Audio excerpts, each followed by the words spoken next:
tax center itu kira-kira apa sih? Kira-kira kegiatan tax center itu sehari-hari kayak gimana aja? Pajak banyak ya, macam-macam. Salah satu yang bisa kita rasakan ya pembangunan infrastruktur. Kita bikin beliau sadar pajak dulu. DJP itu udah nerapin program self assessment. Jadi wajib pajak itu udah didorong untuk melakukan pelaporan perpajakan sendiri. Benefitnya banyak banget.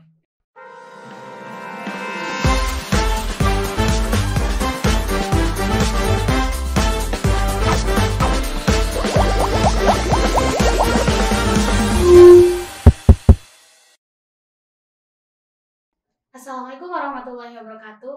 Halo Sobat Aksyar, bertemu lagi bersama kita di podcast Himaksyar episode kedua. Saya Rima Nur Habibah dari Himpunan Mahasiswa Akuntansi Syariah dari Departemen Pers dan Jurnalistik. Di sini saya akan berbincang-bincang santai bersama Ketua Harian dari Tax Center, yaitu Kak Ima Maulana. Halo Kak.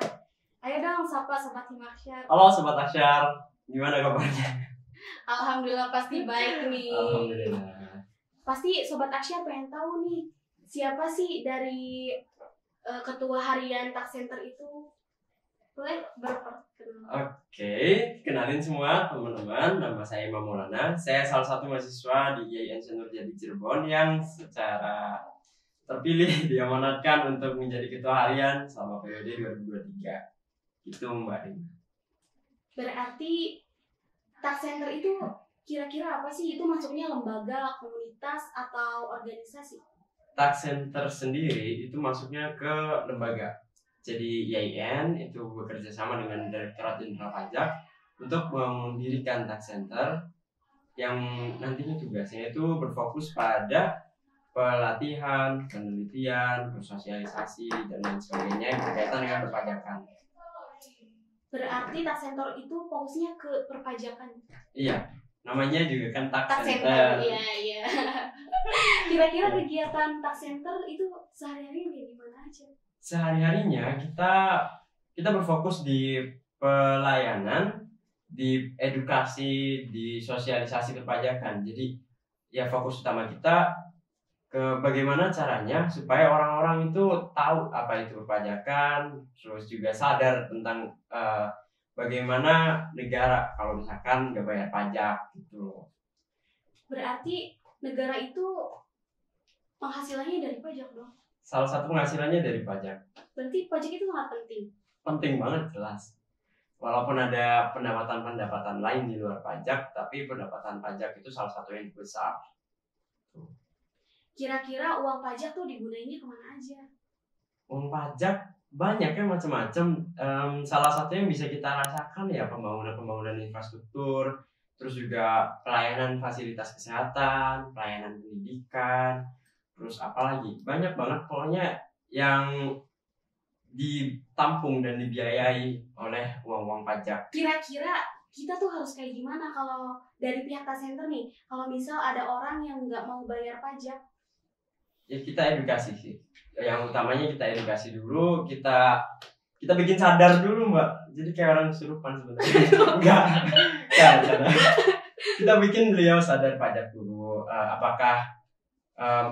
Kita bikin beliau mengetahui apakah penghasilannya seberapa itu penting gitu ya, ya seberapa penting pajak di negara. Terus juga kita harus memberitahu mereka bahwa ada pendapatan-pendapatan yang memang bisa dipotong pajak gitu. Jadi ada skala tertentu yang memang belum bisa dipotong untuk ditarik pajak. Nah, mengetahui itu aja dulu sementara sih. Jadi kalau misalnya dia udah tahu kalau pendapatannya udah siap untuk dipotong, udah sesuai memenuhi standar, baru kita ajak beliau untuk membayarkan pajaknya.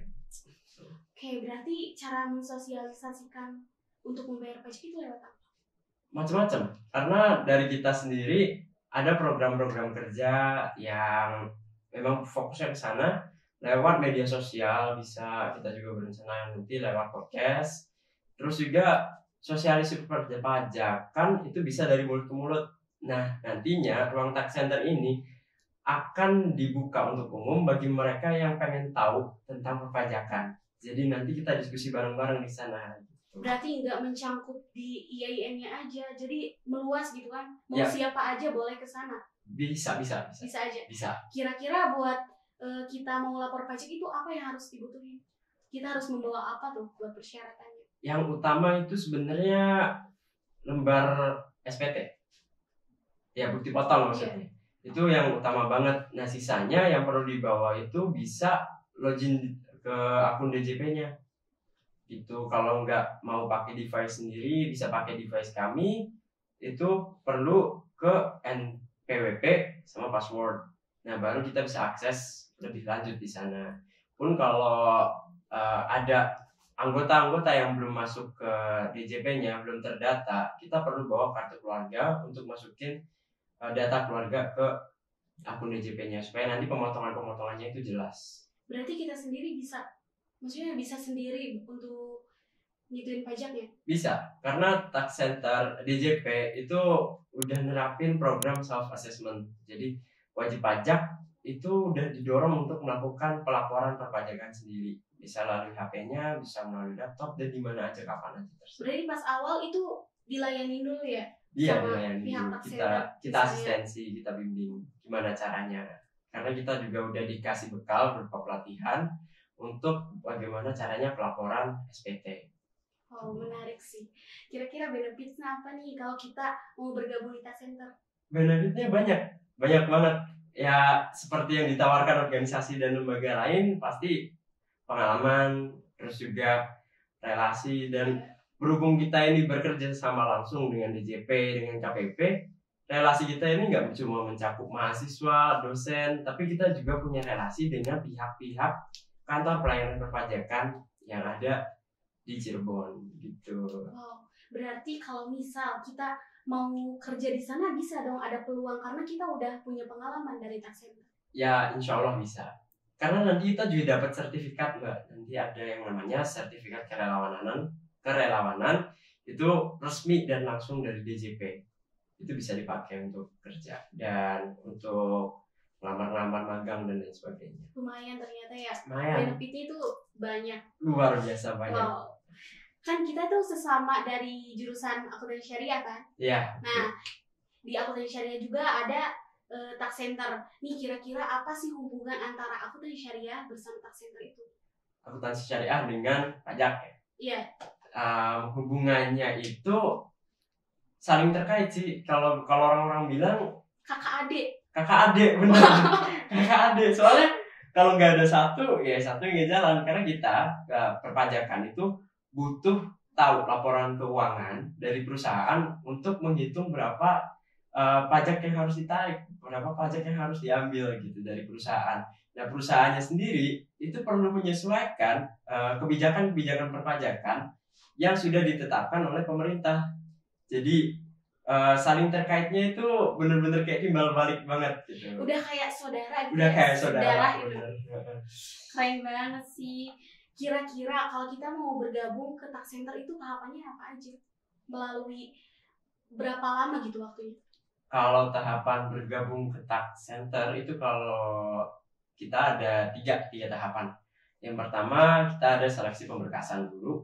Ya, kita menyeleksi lewat berkas-berkas yang dikumpulkan, kedisiplinan waktu juga dalam pengumpulan berkasnya. Terus yang kedua ada tes pengetahuan perpajakan. Nah, nanti para calon-calon pengurus itu nanti kita berikan beberapa pertanyaan, nanti kita nilai seberapa jauh mereka mengetahui tentang perpajakan. Terus juga di tes yang kedua ini nanti mereka dikasih kesempatan untuk mempresentasikan salah satu materi dari perpajakan. Kita juga bisa tahu kemampuan public speakingnya di sana. Nah, tes yang ketiga itu ada tes wawancara. Nanti akan diwawancara langsung oleh kami plus dosen-dosen. Wow. Iya, karena di tax center sendiri ada dosen yang membimbing langsung. Berarti itu cuma ada 3 tahapan aja? Iya, ada 3 tahapan doang. Tapi 3 tahapan itu juga udah berat apa enggak? Lumayan. Prosesnya cukup panjang lah, 3 tahapan. Tadi kan dijelaskan bahwa tax center itu sebuah pelayanan kan? Berarti Kak Imam itu termasuk relawan di dalamnya? Iya. Nah, kira-kira relawan itu tuh maksudnya apa sih? Ya, kalau relawan itu istilah untuk kita-kita pengurus tax center yang udah bergabung resmi di tax center ya. Nah, kerelawanan ini maksudnya adalah kita secara sukarela membantu DJP dan KPP untuk ya tadi menyebarluaskan pengetahuan tentang perpajakan, terus sosialisasi, terus juga kita membantu mereka dalam kegiatan-kegiatan tertentu. Jadi kayak kemarin itu selama 3 bulan kita membantu KPP untuk melakukan pelayanan asistensi. Itu turun langsung. Turun langsung. Oh, iya. Jadi kita ada 3 tempat, 3 tempat mengasistensi. Yang pertama di IAIN Syah Nurjati sendiri di sekretariatnya. Kemudian yang kedua kita melakukan asistensi di kantor pelayanan pajak Cirebon 1 langsung. Dan yang ketiga kita melakukan pelayanan di mall-mall tertentu. Gitu. Itu selama 3 bulan kita ngelakuin pelayanan. Nah, kira-kira program terdekat sama program yang akan datang tuh apa aja? Kalau kita sekarang akan fokus di bukan di edukasi, karena pelayanan udah kemarin. Kita di edukasi perpajakannya melalui podcast, bisa melalui media sosial juga, sama yang tadi saya bilang dari mulut ke mulut. Jadi teman-teman bisa datang ke ruangan untuk mengetahui lebih jauh tentang bagaimana perpajakan. Begitu. Sama ada kajian-kajian juga ke depannya nanti. Berarti untuk tax center sendiri itu terbuka luas kan, enggak melulu kita dari akuntansi, jadi kita gabung tax center dari fakultas lain juga pasti bisa kan? Bisa, pasti bisa. Karena kemarin aja ada dari fakultas pendidikan. Itu bisa masuk. Itu masuk? Masuk. Wow, keren. Ternyata enggak melalui akuntansi aja ya kalau kita mau tax center tuh? Enggak harus. Apa-apa. Nah, gimana nih sobat-sobat Aksyar? Pasti dari program kerja tax center ini sangat menarik kan? Jika sobat-sobat Aksyar pengen tahu lebih lanjut, kira-kira bisa dikepoinnya lewat mana nih Kak? Kebetulan kita punya Instagram, kita tax center juga punya akun channel YouTube. Bisa nanti teman-teman lihat di bawah sini aja. Wow. Oke sobat-sobat Aksyar, sekarang kita udah di penghujung acara nih. Mungkin ada satu patah dua kata dari Kak Imam buat sobat-sobat Aksyar yang ada di rumah untuk closing statement nih. Oke. Yuk teman-teman semua, mari kita ketahui lebih jauh tentang bagaimana perpajakan itu. Supaya kita jadi warga negara yang patuh dan taat terhadap aturan-aturan yang sudah ditetapkan oleh negara. Dan untuk mengetahui tentang perpajakan, teman-teman bisa gabung ke tax center dan ikuti program-program kami. Itu aja sih dari saya. Terus, untuk episode kali ini kita cukupkan sampai di sini. Untuk sobat-sobat Aksyar, jangan lupa stay tune di YouTube channel kami yaitu Himaksyar IAIN Syah Nurjati. Terima kasih. Wassalamualaikum warahmatullahi wabarakatuh. See you next time. Dadah.